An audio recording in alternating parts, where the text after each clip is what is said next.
Welcome to Advisor Know-How. This week, we're talking about how to pay yourself. As much as advisors have taken the financial advice route because they're passionate about helping their clients, they still need to bring home the bacon. How advisors take their income is not as always straightforward as setting out a salary, though. Sometimes they take on a mixture of salary, dividends, and rental income alongside employee benefits. Then comes the challenge of how much is appropriate and fair. Here to talk us through this is Les Conway, Director of Essentially Financial. But before we get to Les, let's see what other advisors have to say about how they reward themselves.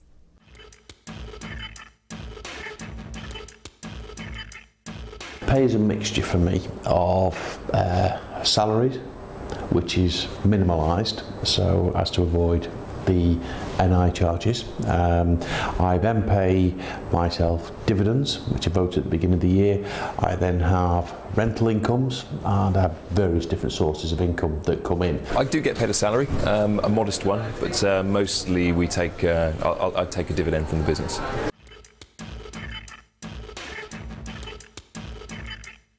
Not at all. We're a relatively small firm, so it would be quite difficult, even if I wanted to make that kind of thing secret. We don't encourage people to talk about them.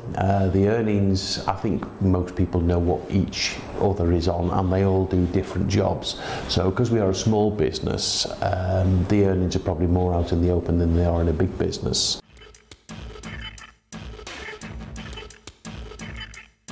I've built the business in a way in which it is self-supporting, in that January the 1st I can get up and know the business has enough money to run itself for the next 2 or 3 years, in terms of whether that be from trail, renewal fees or whatever, but also cash that we hold as a business. The whole idea of the business is very much long-term.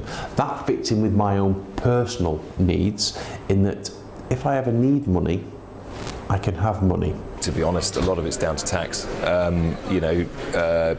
a director of the company, I think one could class it as entrepreneurial risk. Ultimately, you're going to do what you're going to do to pay the least tax. Hence, I make decent pension contributions and that sort of thing on top of that as well. So it's just sensible.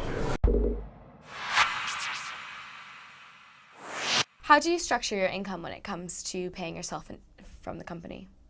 Effectively, when I set the company up 4.5 years ago, I consulted my accountant, and his idea and concept was principally to amalgamate what was my former sole trader business into the new limited company, which by definition would create a purchase, an acquisition that the new limited company would have, and therefore would equally by definition would have a director's loan account sitting within the company, which therefore could be drawn down on in conjunction with dividends and conventional base salary. So how do you justify your level of pay according to the business?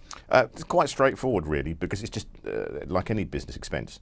What we also include is the aspect of pension contributions as well, which I just decided might be more appropriate coming from the business as opposed to me being paid the net salary and then it being grossed up as a personal contribution.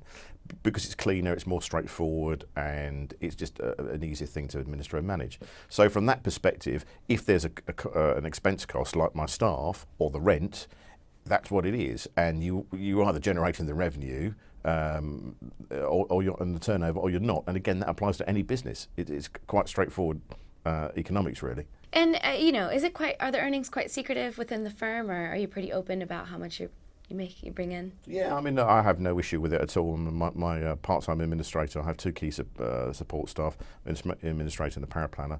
And my part-time administrator, her key responsibility is the accounts, the bookkeeping, look after Sage, and passing everything through to the accountant. I have no interest in that whatsoever. That's her responsibility, and therefore everything is clearly transparent that she would know about, because she needs to send that information through to the accountants as and when it's required. So you obviously have a financial plan in place, and you've made your salary at a level that you're comfortable with, that you know that you're trying to get somewhere in the future. But what about bonuses and rewards? I mean, how do you kind of take those on?